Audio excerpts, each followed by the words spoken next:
Maxwell House Coffee presents Good News of 1938.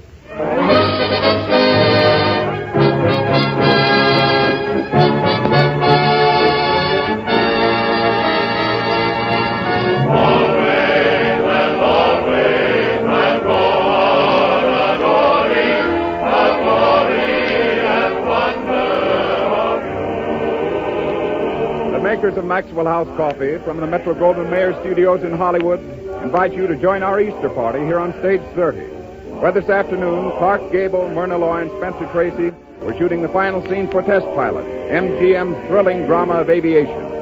Now the sets have been changed for our broadcast, and the scenic department has helped us in creating an atmosphere of Easter time at the old Maxwell House with our gracious host, Robert Taylor.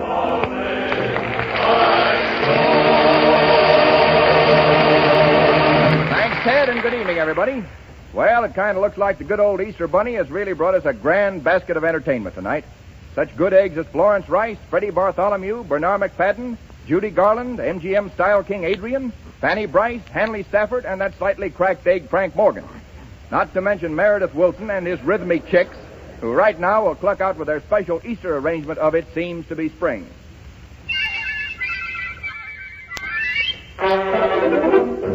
It seems to be spring, little songbirds form the quartet. This calendar thing, nature forgets. Snow must have felt, it was rather wise to melt. The warmth of your voice has left it no choice. It seems to be spring, little larks are larking about. Come closer and cling, not a person barking about. Those cold loves, all my old loves from me I fling. It seems to be spring in my heart.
Brace yourselves for a session with that tantalizing, teasing tot, Baby Snooks.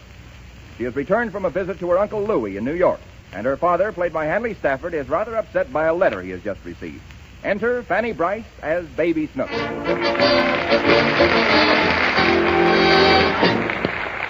Mother, come here. Yes, dear? Did you read this letter from Uncle Louie? Yes, I did. Now, please. Oh, that child is impossible. I'm not going to be lenient with her any longer. Now, don't lose your temper. You must remember she's only a baby. Baby? Why, the things she did to poor Louie, it's incredible. The day before she left, he says she set fire to the living room curtains. And she swore to me she'd been a good girl. Now, listen, dear. Maybe if you try to be more patient with her, she'll admit all these things and see how wrong she is. Well, all right. I'll try a different kind of psychology. That's fine. And remember, if you feel your temper slipping, just try the good old-fashioned method of counting up to 10. Okay. I'll send Snooks in. 1, 2, 3, 4, 5, 6. Set fire to the curtains. Oh. Hello, Daddy. Oh. Hello, Snooks. Come in here with Daddy. Huh? There's something I'd like to ask you. I didn't set fire to Uncle Louie's curtains. I didn't say anything about Uncle Louie's curtains. Oh. Did Uncle Louie say anything? We'll get to that in a minute, Snooks. Snooks, come sit near Daddy, darling. I don't wanna. Well, why not? 'Cause you're too nice. Well, Snooks, I'm quite sure you had a wonderful time in New York, didn't you? Did I? And I know you were a perfect angel at Uncle Louie's, weren't you? Was I? Stop answering my questions with a question. Why? 1, 2, 3, 4. What you 5. doing, Daddy? Nothing at all. Now, Snooks, I want to talk about your trip to New York. No? Yes, now. We already talked about it. I know we did, but I just got a letter from Uncle Louie. Daddy, What is it? I have to go upstairs and do my homework. Your homework will wait. Now, according to Uncle Louie's letter... What are you crying about? It ain't true. What isn't true? I didn't put the mousetrap in his bed. Nobody said you did. Didn't Uncle Louie say that in his letter? I know. Then he didn't go to bed yet. Oh, so now it's coming out. Snooks, I promised Mother I wouldn't lose my temper with you. Huh? You little 1, 2, 3. I ought to turn you over on your 4, 5, 6 and give you a sound 8, 9, 10. Now, what are you laughing at? You forgot 7. Well, I won't forget anything next time. Now, I want to know exactly what happened while you were in New York. You mean when the eggs got smashed in Uncle Louie's pocket? Eggs? Did you put them there? No, Then where did the eggs come from? from the chicken. Never mind about that. What else did you do? Ain't that enough? Snooks, I want a full confession of what you did to make Uncle Louie so angry. Is he angry? Oh, no. He's going to send you a cake for wrecking his clothes and setting fire to his curtains. Why? Because you drove him so crazy, he probably thinks that's good. You think he'll send me a box of candy, too? What for? For throwing the silverware down the sewer. Oh, I can't control myself any longer. 1, 2, 3, 4, 5, 6, 7, 8, 9, 10. Oh, there. Why'd you count like that, Daddy? It's the only way I can control my temper and stop from giving you a spanking. Ah. All right. I'm calm now. Now listen, Snooks. There'll be absolutely no trouble if you start from the beginning and tell me everything that happened. All right, Daddy. Remember, everything. It was Cousin Shirley's fault. What was Cousin Shirley's fault? She took half of my cat. Half of your cat. Uh-huh. What on earth are you talking about? Well, Uncle Louie said the cat was for both of us. Yes? So Shirley took the front end, and I took the back end. Well, I guess there's nothing wrong with that. And didn't you play nicely together? Sure, but Uncle Louie got mad when the cat made a noise. Well, why did the cat make a noise? 'Cause I pulled its tail, but it was Shirley's fault. If you pulled its tail, how could it have been Shirley's fault? Well, I only pulled my end, but her end hollered. Ye gods, that's the limit. I'm... Count, Daddy, count. 1, 2, 3, 4, 5, 6, 7, 8, 9, 10. Oh, You feel better? never mind how I feel. I've told you time and again to be kind to dumb animals. You should never pull a cat's tail. He was a nasty cat, Daddy. Oh, what do you mean, nasty? Did he scratch you? No, he didn't have good manners. The cat didn't have good manners. No, he kept spitting on his feet and wiping it on his face. Well, that's the way a cat washes. Now, let's forget about the cat. Just tell me why Uncle Louie is so angry with you. He ain't angry, Daddy. Oh, no? No, he's going to have me visit him next Christmas. Well, what makes you think so? 'Cause I heard him say it to Aunt Sophie. What did he say? He said it'll be a cold day the next time I let Snooks in my house.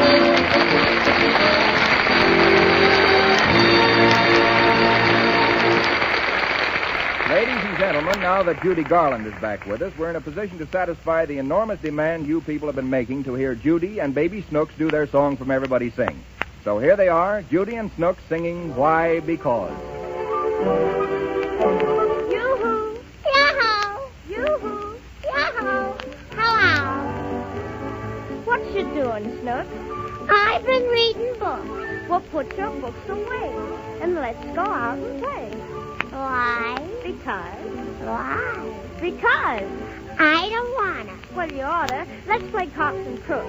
I want to read my book. Don't be a baby, Snooks. Snooks, you mustn't cry. You're too big to cry. Why? Because Why? Because grown-ups never cry. I saw Mommy cry. You did? Uh-huh. The time my Mommy saw my Daddy kiss the nice goodbye. Snooks, What? can you do a sum? She taught me some. Snooks, how much is 2 and 2? 2 and 2 is 2 and 2. 2 and 2 are 4. Why? Because. Why? Because 1 and 1 are 2. So 2 and 2 are more. Snooks, you mustn't weep. You're too big to weep. Why? Because. Why? Because big girls never weep. I saw Daddy weep. You did? Uh-huh. The time my Mommy saw my Daddy walking in his sleep. Is you a girl or boy? I've known this little Lord Fauntleroy. Oh. What's a little Lord Fauntleroy? Little Lord Fauntleroy is a little boy. Oh. Why? Because. Why? Because a girl's a girl and a boy's a boy. Well, what's a little Lord Fauntleroy? I told you twice. You told me what? I told you twice. You told me what? Oh, Snooks, go back and read your books, because you're an awful son.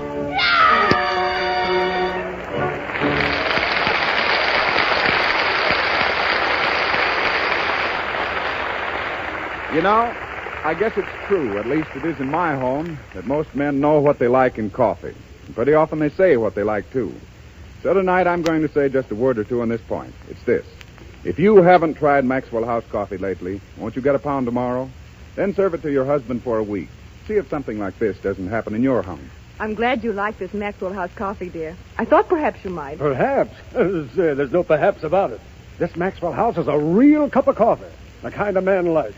Boy, there's body to it and flavor. You know you've had a cup of coffee. Yes, you'll find that Maxwell House is the kind of coffee men like. Because it's got everything that men want in coffee. A flavor that's mellow and rich, and with the full-bodied goodness that brings you a feeling of warmth and well-being. Of deep-down, honest-to-goodness coffee satisfaction. That's what you get in a cup of Maxwell House coffee. And there are many reasons for it, besides the goodness that's in this superb coffee. First, we offer Maxwell House in 2 grinds. The regular grind for percolator or boiled coffee, and a special drip grind for all methods of making drip coffee. And then we pack Maxwell House in that airtight super vacuum can that brings the coffee to you roaster fresh. And no coffee can be fresher than that. And don't forget, those of you who have large families, you can also buy Maxwell House coffee now in an economical 2-pound can.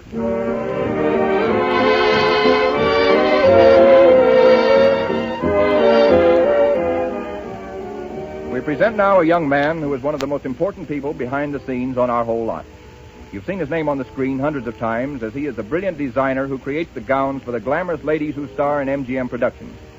And since his picture dresses of today often set the styles for all America tomorrow, I know that many of you will be interested in meeting him. Here he is, the incomparable Adrian.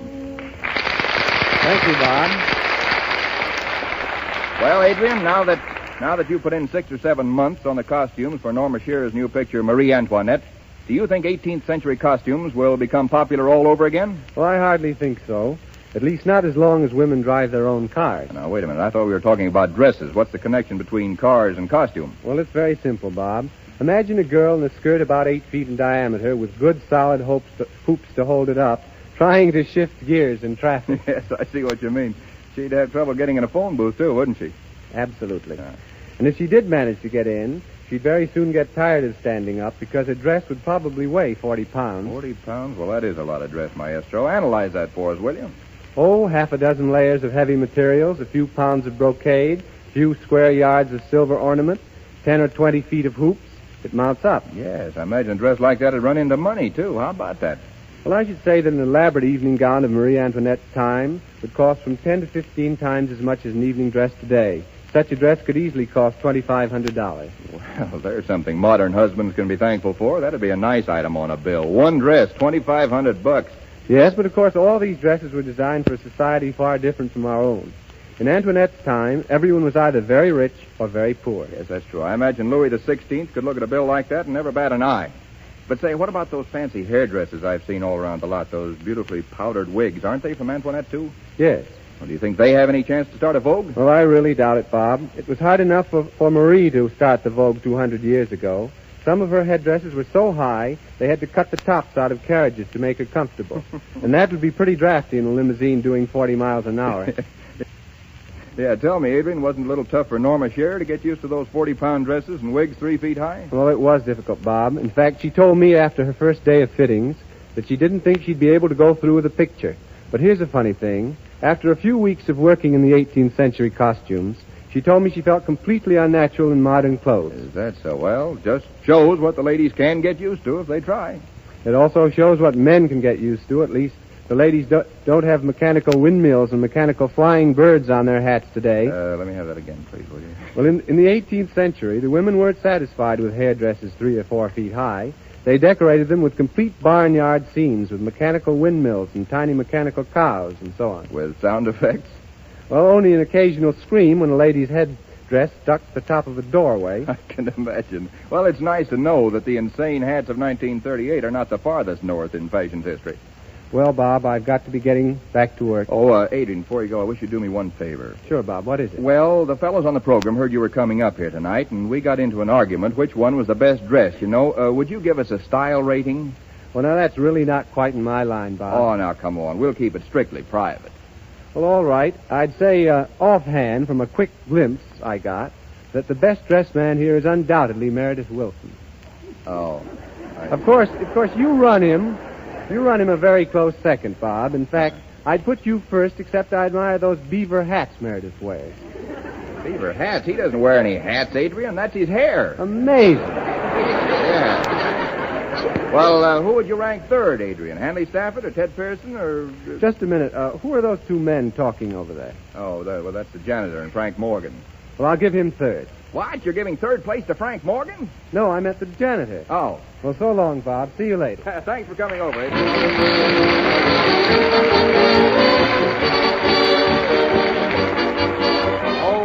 Judy. Yes, Mr. Taylor? Judy, last week you sang Sweetheart of Sigma Chi, and tonight I see your next number is College Swing. You going collegiate on us? Well, I'll be going to college pretty soon, you know. What? A little girl like you?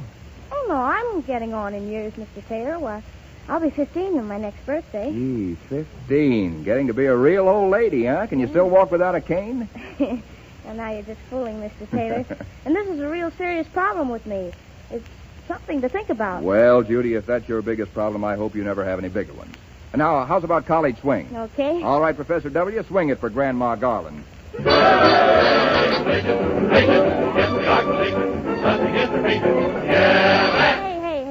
wait a minute.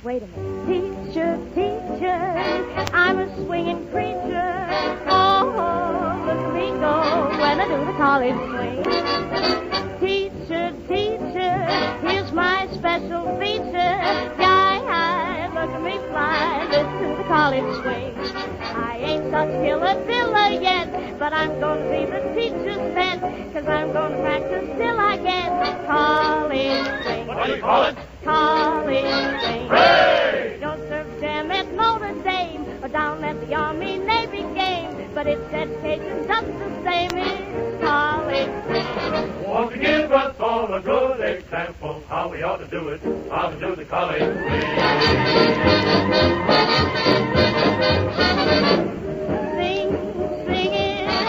Sing it, Notre Dame. Wake up the echoes, singing her name. Oh. Swing it, Notre Dame. We don't know just what you mean. We don't seem to get this new routine. Well, I will read it till you see college swing. Show us the college swing. Swing, brave old Army team. Swing to the fray. Take it. That's the way to swing the Army way. Swing, baby, down the field. Swing it low, swing it high, swing it to the sky. Those Army boys won't get you if you swing it, Navy, swing it, Navy, swing. And I've heard the way I sing and shout. You know what the letters got to stand and give it all. College swing. Oh, boom, get a rat trap bigger than a cat trap. Gotta get the college swing. Ready? Just roll that sea. Oh, please swing on to victory. Won't you stand right up and start to sing? And start to swing. Come on and swing. Roll that sea. Swing to victory. Swing. That's all her name. Johnny Name. She's just a big college swing.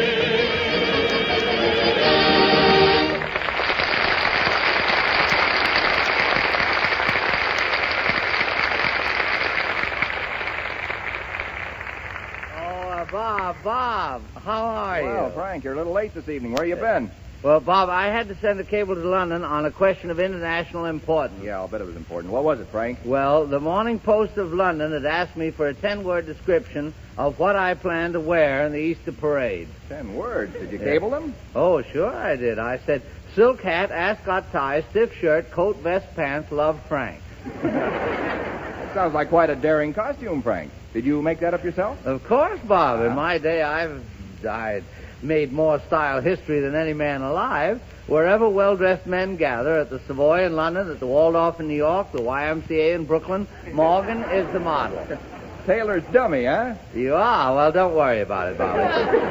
Oh, Taylor's the dummy, sure. Clothes Horse Morgan, they call me. Who do you think started the vogue for patch pockets on underwear? Who invented vestless pajamas? Who do you think made two-pants suits acceptable to the 400? Morgan? Right. Why, I've been approached by the Restaurant Association. What for? Well, they want a new style for paper panties on lamb chops. And the title they wanted to confer on me, Frank Morgan, Couturier to the Stockyards. I never heard of such a title. Couturier to the Stockyards. Yes, well, you'll get the wind of it. Frank, I don't believe a word of this. Well, Bob, haven't you ever seen my wardrobe? I have 50 overcoats, 85 tuxedos, all colors, 92 dressing gowns, 75 pairs of slacks, and 129 street suits. 129 street suits? Is Yes. that too many, Frank? Too many? Why, 35 of them are just for the Moors. And, what high-class Moors infest the Morgan closets, all pedigreed. Now, what are you giving me? Pedigreed Moors. I suppose they go back to William the Conqueror. I wish they would. I've had the place exterminated 3 times. Well, it must be a great life, Frank, being a style leader. Oh, Bob, it's not all being Skittles. Yesterday morning, as I was sitting at my breakfast table, I suddenly began to hear the buzz of conversation, although apparently I was alone. I looked around the room and found the voices were coming from under the table. From under the table? Yes, I heard one voice say it's Shetland. Another voice said it's cashmere. Another voice said, you guys are crazy, it's brushed wool. Well, sir, I looked under the table and there were 3 spies from Esquire examining my socks. Frank, that's awful. Awful? It was insulting. I wasn't wearing any socks. But it'll probably start a vogue. Yes, I dare say. No sarcasm, Bob. You have no idea what a well-dressed man goes through. All over the country, they copy my hats, my shirts, my shoes. I see. Whatever you wear today becomes a nationwide rage tomorrow. Certainly, and if you don't believe it, listen to this. One day last March, I accidentally ripped the seat of my pants. And what do you think? What? Well, that's what started the sit-down strike. Morgan, the style leader. Yeah, Frank, you're just about the best-dressed fellow in the world, aren't you? Well, conservatively speaking, yes. What do you think of Meredith Wilson's clothes? Huh? Oh, Meredith Wilson. Yes, well, Meredith has quite good taste in an uncouth sort of a way. Uncouth, Frank. It might interest you to know that Adrian, the great style authority, rated Meredith Wilson the best-dressed man on this program. He rated me second, and you're not even in the money. Oh, I'm not, eh? Wilson, the best-dressed man. Oh, well, that's one night. He's standing in the middle of his wardrobe right now. What's this? Oh, it's you, Meredith. My, you're looking, spruce today. Never mind that. I heard what you said, and when it comes to dressing, you can't hold a candle to me. Yeah, but now don't misunderstand me, Meredith. I think that you wear your clothes very well, such as they are. Now, wait a minute, Frank. Yes? What's the matter with this suit I'm wearing? Well, I'll tell you, it seems a little bulgy in the around. No, Frank, that's just because you're looking at me on the bias. Am I? But this is a beautiful suit. It cost me $22.50. $22.50. Yep. And for that money, I got not only the suit, but a shirt, necktie, hat, shoes, overcoat, socks, and a set of dishes. That's amazing. You walk into the store naked and you come out the hit of the Easter parade. Excuse me, is Frank Morgan here? Yeah, there he is, the stylish stout over there. Now, just quiet, Wilson. What is it, my lad? Are you Mr. Morgan? Certainly. I'm from the downtown men's shop, and our board of directors has decided that in view of your style leadership, you should be presented with this medal in token of our gratitude. Well, I'll be... Oh, you are. Now, what have you got to say, fellas? Well, there's a little inscription on the medal, Mr. Morgan, if you'd care to read it. Well, I certainly would. I'll fix Mr. Adian once and for all. Read the medal. All right. It says, let me see. This medal is presented to Frank Morgan in recognition of his sartorial splendor by the downtown men's shop. Stores conveniently located near car lines in Pasadena, Glendale, Hollywood, and Los Angeles. You cannot beat our prices on all lines of fancy haberdashery, men's suits, slacks, and underwear, small down payments accepted, easy terms. Holy smoke, is all that on the medal? Well, now, just wait a minute. I'll see. It says on the other side. Here, for confidential arrangements, see Mr. Grabs, our credit manager. Don't forget our anniversary sale every Wednesday starts at 8 a.m. That's a fine medal. Oh, here, there's more. It says, P.S., bring this medal with you and get our 5% honor bonus discount. Well, isn't that a lovely sentiment? I'll treasure this to my dying day. In the meantime, I've got to go down to Smiling Frankie's and pay 50-cent installment on my new vest. So long.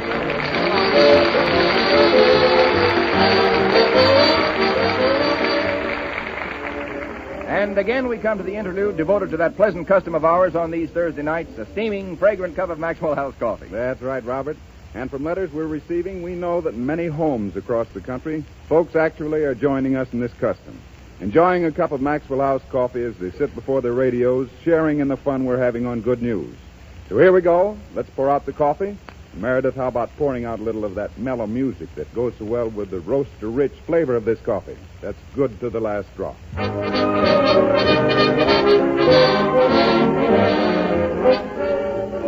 We pause now for station identification.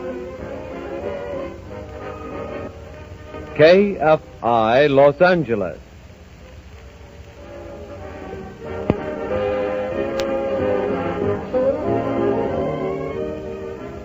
Bob Taylor again, and we continue our Maxwell House program with a medley of two of the amazingly popular tunes from Walt Disney's amazingly popular picture, Snow White and the Seven Dwarfs.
to our dramatic department. Tonight's playlet is a drama of the sea called The Hebrides, written by Irving Reese.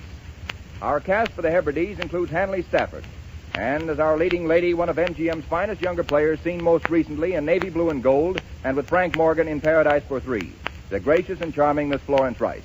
And now, Meredith, a little scene setting, please.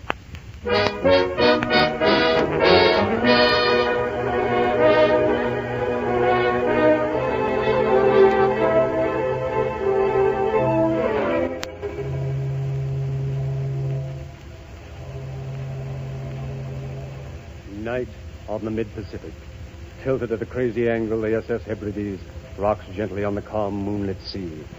Huddled on the sloping foredeck, a silent group of passengers, life preservers around them, reach frightened eyes into the night. Midship, apart from the group, are Enid Houston, played by Florence Rice, and Bob Larrabee, played by Robert Taylor. They are talking. Everything seems to have quieted down. It's all like part of a nightmare. I'll wake up in a minute and be frightened. We'll come through all right. It's the stillness. If there were only a gale or pounding seas, it would seem real. But it doesn't seem possible that we're on a sinking ship. Why do they keep sounding that ghastly horn? The wireless operator told my husband there wasn't a ship within 800 miles. A lot of small freighters don't carry wireless. There's always a possibility that one may hear it. It's so still between blasts. In silent requiem. Do you remember? Yes. You recited it for me the first night we met on board. Say it again, please. In this half hush before the dawn, no gull on wings gives cry. Dipping in silent requiem to the hour. Finish it. I've forgotten the rest. No, you haven't. But I remember it all. In this half hush before the dawn, no gull on wings gives cry. Dipping in silent requiem to the hour when men must die. Oh, Bob. Oh, come on now. We're all right, really. Forgive me. Just for a second I felt... No, it was nothing. Where's Lloyd? Writing. The wireless man told him he let him get 500 words through for his paper. I don't think I could bother with a story at a time like this.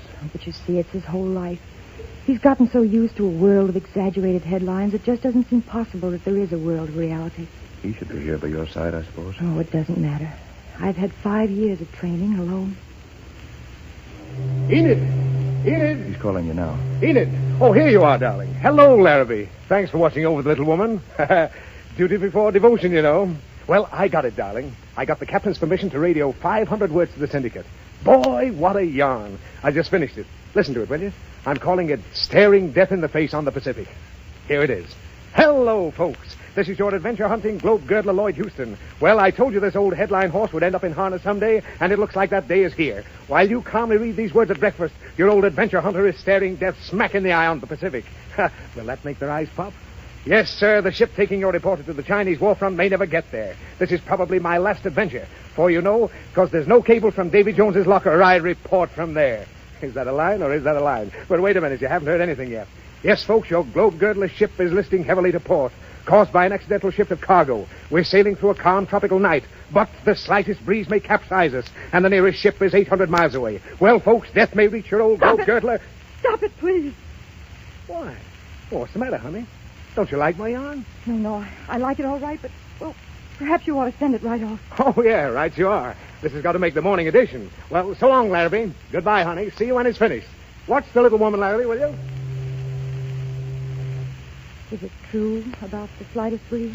Oh, no, I don't think it's quite that bad. I'd rather know, Bob. We're at the limit of our normal swaying angle. If we tilt any more... I know. And dawn on the Pacific always brings a breeze. But this 1 hour... We have that anyway. Oh, darling, please don't. Enid. Oh, Bob. I'm sorry. Forgive me. No. Don't go. Hold me close, darling. Yes, dear. There's so little time left for pretending now. I love you, Enid. I have loved you from the first second I saw you. I knew life would be meaningless without you from that moment. It doesn't matter if death brings us together. You're mine now. Oh, my darling, I love you so. I do love you so. I'm glad all this happened. We might never have known. We might have passed and gone on. Yes. Loyalty. But they go in the face of death like like mist in a high wind. I'm not afraid of death now. Neither am I. With you near me, darling, death and night have no meaning. But we're going to live. We must live. No, it's better this way. If we came through, well, I'd go on with Lloyd. But you couldn't. You love me. And he needs me. But not for much longer. So this hour is mine. We belong to each other. Funny. I dreamed all my life it would happen this way someday. But it didn't. And I put it out of my mind. And now it has happened. For an hour. And nothing else matters if we come through. The dawn's breaking. Darling, I must know. Promise me you'll tell me if we come through. It's getting chilly. Promise me, Enid. The breeze is starting. Stand by to abandon ship. You haven't answered. Oh, my dearest, please. I only know I love you. Nothing can change that. Nothing. Only stay close to me now. They're abandoning ship. We'll be separated soon, Enid. This can't be the end. No matter where we meet again, you must tell me that. You must tell me. Enid! Enid, quick, down to the foredeck. They're abandoning ship. I'm staying here, Lloyd. But you can't, honey. We might capsize any second. My mind's made up, Lloyd. I'm staying here. But you're crazy. The ship's sinking, I tell you. You've got to go. Please don't shout, Lloyd. I'm quite sane. I've put your wishes before mine for 5 years. I think I've earned the right to these last few minutes as I wish them. Larrabee, will you please tell her to go? She doesn't know what she's doing. You'd better go, Enid. No, please, can't you see? I want to stay here. Officer. What is it? What's wrong here? My wife won't go to the lifeboats. Will you please talk to her? You better hurry at the foredeck, madam. I'm staying here. Oh, she's mad. Get her out of here. Get her off the boat. Madam, this ship is sinking. There's no time to argue. All right, now, come on. Don't you dare. Come on. Put me down. Darling, stop him. Don't let him take me, darling. Please. Oh, please, darling. I want to stay with you. Oh, my God. Well, buck up, Larrabee, old man. Imagine how I feel. You know, it takes a moment like this to make us realize how much someone cares for us.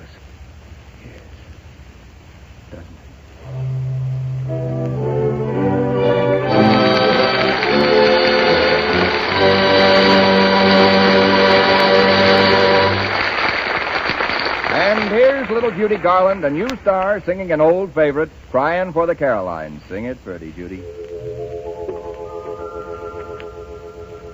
Can't you hear me calling Caroline?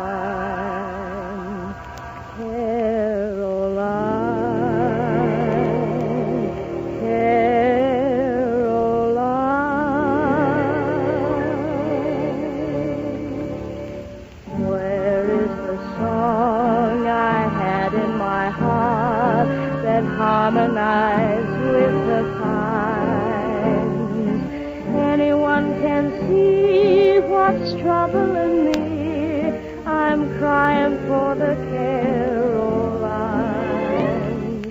Where is the brook that kisses the lane, covered with glory vines? Anyone can see what's troubling me. I'm crying for the Carolines. How can I smile mile after mile? There's not a bit of green here.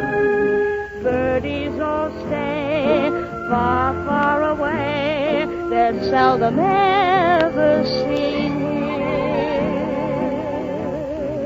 Where is the one that I used to meet? Down where the pale moon shines.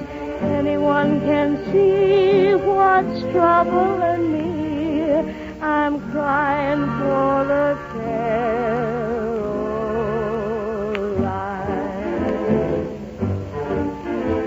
Don't carry me back to my old Virginia, Kentucky, Georgia, or Alabama.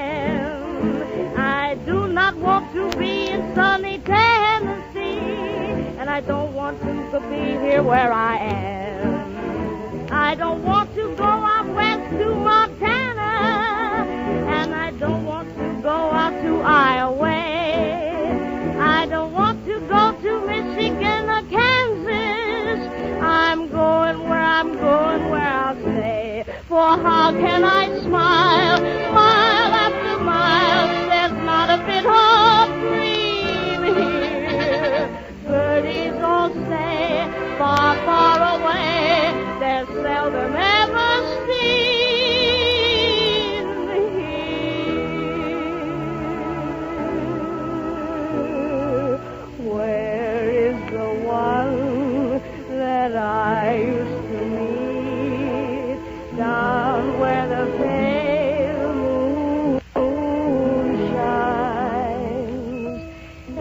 anyone can see what's troubling me. I'm crying,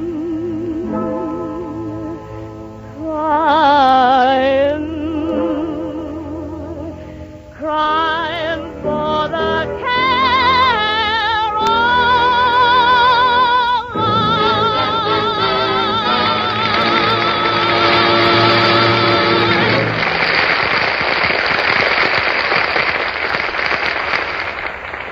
Bob. Oh, Bob. Yeah, what is it, Frank? Bob, there's something I've been milling over in my mind for a long time. I see. Sort of aged in the wood, huh? Yes, I've got... No, I'm serious. It's about this program. We've been neglecting the educational angle. We should do things that are really worthwhile. Yeah, for instance? Well, for instance, take history. We could... Frank, what do you know about history? What do I know? Bob, you're looking at one of the ablest historians of our day. I have scouts hiding in all the libraries just picking up data.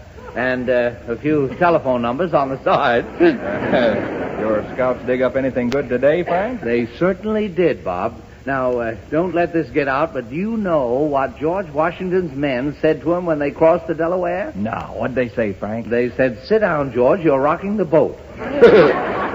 You see? You could ask me anything. Morgan, the historian, huh? Well, now, let's see. All right, what happened in 1812? In 1812. Wow, what a wild party. I know. I was right next door in 1810. There was a little blonde who kept... Frank, stop it. What? 1812 was the year Napoleon retreated from Moscow. Oh, yes, of course. I remember, just as it happened yesterday. Napoleon, he said to me, Frank, Frank, what are you talking about? That was 126 years ago. For hell, how time flies. Say, Bob, that's quite a coincidence you're mentioning Napoleon. You know my little nephew. Yeah, the one who writes those crazy sketches? Yes. Well, don't tell me he's Napoleon. No, Bob, don't be silly. His brother's Napoleon. Napoleon Morgan. We call him Nappy for short. Sometimes when we're in a hurry, we just call him plain Nap. Yeah. Well, that must save quite a bit of time. Yeah. But, Frank, what's your nephew got to do with history? Well, that's what I've been leading up to in my subtle way. My nephew has written a play all about Napoleon Bonaparte. Uh-huh. You play Napoleon, I suppose. Well, I'm certainly not the type for Josephine. That reminds me. Oh, Fanny. Yeah. Fanny, can you do a French dialect? Yes. Well, that's splendid. You play the part of Josephine, my wife. Is there a part for me? Certainly. You're my chancellor. Now, let's see. What was his name? Talleyrand. Oh, a fan dancer? No. Not Sally Rand, Talleyrand. Oh. Well, I still like the fan dancer idea. I've got a... Oh, yes. Wilson, you're just in time. I have a great character part for you. A character part? Say, that's great. Yes, you're a musician for a change. You're the leader of Napoleon's army band. Do we swing? Yes, at the finish, we hang you and 6 saxophone players. Now, Bob, you just read the introduction just as my nephew has it written there. Yeah, okay. Please. When the curtain goes up, there is Josephine, the emperor's wife, in the castle. Talleyrand is approaching her. All alone, I'm so all alone. All alone, I'm so all alone. Oh, am I alone? Ah, Your Highness. Looks like I'm not alone. Hello, Talleyrand. How goes it with you? I'm glad you're feeling better, Tilly. What do you hear from Napoleon? He's not doing so well with the Russians, Your Highness. They're losing? But good. That's good. That must be Napoleon now, back from the battle. The horse. Quick, Talleyrand, the window. Where's my telescope? Yes, here they come. They're 1.5 miles away. Now they're 1 mile away. At the 3/4. And here comes Napoleon on the outside. On stage hand. Now he's at the castle gate. He's in the courtyard. He's running up the stairs. He's coming up in his stocking feet. And here he is now. Open the door. Open it. It's me, Nappy. Napoleon. Oh, Josephine. Nettie. Oh, Josie. Yeah, nuts.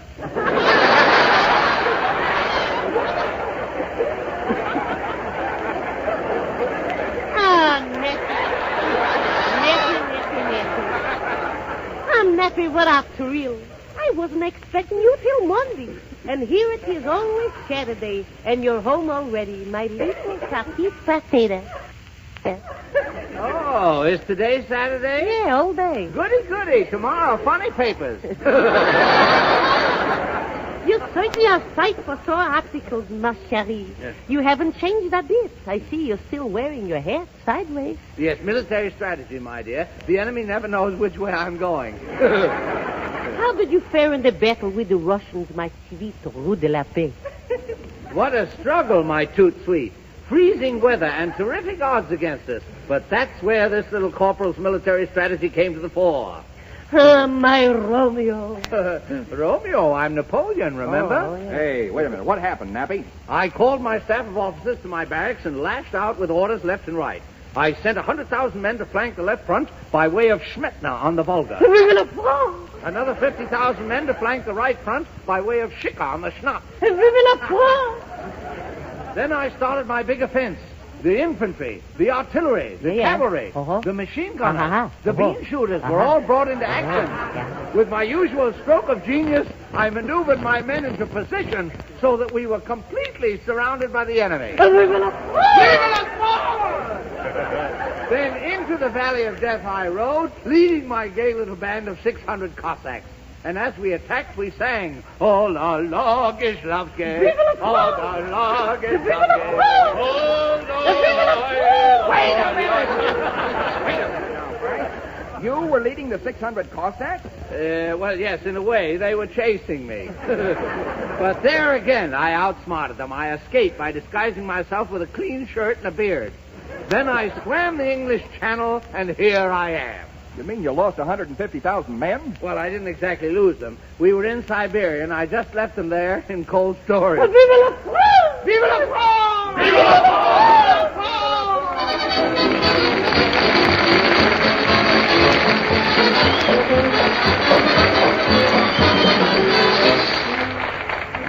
And again, Meredith Willson brings you a tune you didn't expect to hear. The unforgettable Whistler and His Dog.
Well, Ted Pearson, it's now my pleasant privilege to deliver to you for a brief interrogation the charming Florence Rice, who gave us that grand performance tonight. Oh, that's nice of you, Robert, and very gracious of you, Florence. Well, I don't even need my woman's intuition to tell me what you're going to ask, Ted. But quite frankly, I guess when it comes to coffee, it's about the same with me as with Una Merkel and lots of my friends here in Hollywood. I've always enjoyed good coffee. And when this good news program started, I naturally tried Maxwell House.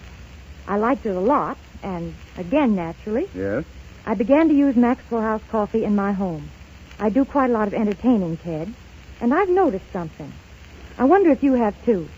And that is that men in particular seem to enjoy Maxwell House. At least I've had more compliments on my coffee lately. Do you know something, Ted? I suspect... Yes, Florence, you suspect what? Well, I suspect that the way to a man's heart may be through a cup of coffee. Maxwell House preferred. And I suspect you're right, Florence. And I further suspect That may be a valuable hint to women everywhere. Because Maxwell House is a real man's coffee. Yes, friends, as Florence Rice says, men do like the extra smooth, rich, full-bodied goodness of Maxwell House coffee. The feeling of warmth and well-being it brings. Its friendly stimulation that buoys you up and never lets you down. So if you haven't tried this superb coffee lately, why don't you get a pound of Maxwell House tomorrow, won't you?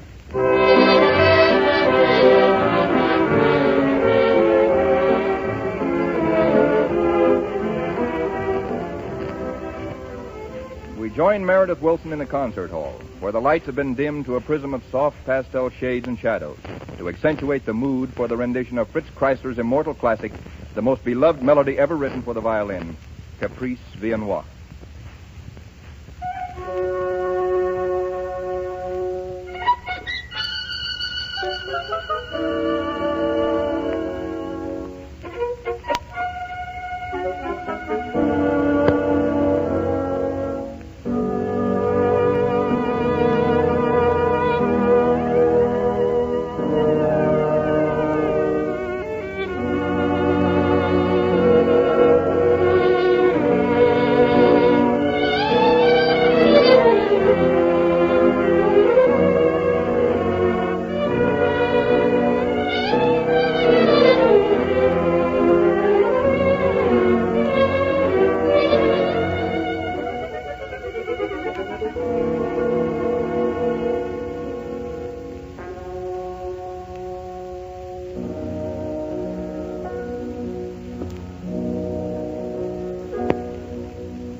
Kind of forgive me for being a bit personal. I've always admired your physical prowess. But with all your responsibilities, I had no idea you could retain that youth and vitality all these years.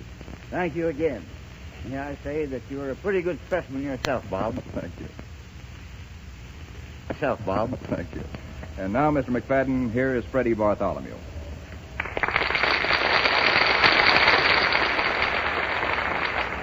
How do you do, Mr. McFadden?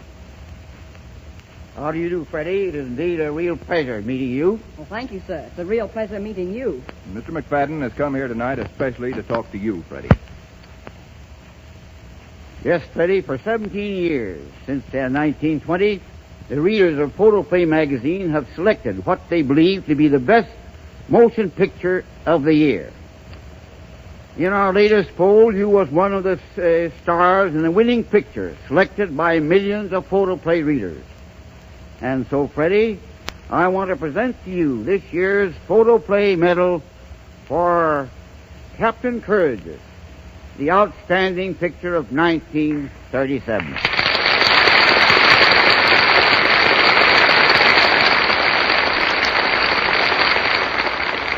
Well, thank you very much, Mr. You know, I really wasn't responsible at all for the success of the picture. It was all due to Spencer Tracy and the others. You're mistaken there, Freddie. Your work was beautifully done. I congratulate you. You're indeed a clever young trooper. Well, thank you, sir. You know, that makes our respect for each other mutual. I understand that you, too, are interested in physical culture. Yes, I dabble in it sometimes. But I didn't know that you followed anything of that kind. Oh, yes, sir. At 14 years of age, I still possess the same youthful vigor and the same vital interest in life as I did at 7. Remarkable indeed. But I'll tell you what. We'll give you a little more time, say about 10 years, and then I'll challenge you to a wrestling match. And we'll determine then which system of health is the best. Well, I shall start training immediately. And as for the wager, let me think. I think I could manage up to the sum of 15, 16, 7... Yes, 17 cents. You understand, sir, the recession and everything. Done, my boy. Cheerio. Until then, Master Bartholomew. And as we say in America, Mr. McFadden, I'll be seeing you, pal. And really, in behalf of everyone concerned, thank you for the wonderful award.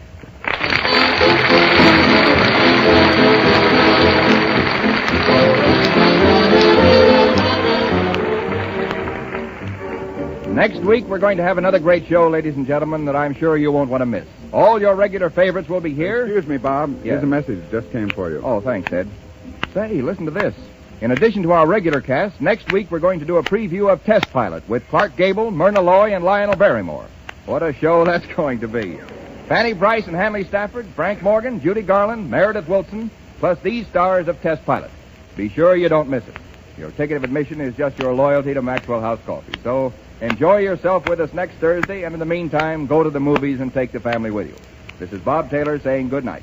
See you next Thursday.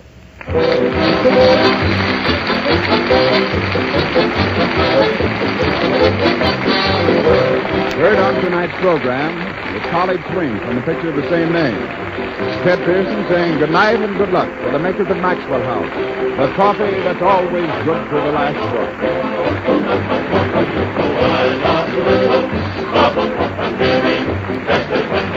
This is the National Broadcasting Company. KFI Los Angeles. Serving fish tomorrow? Then add Lucky Lager beer to the menu.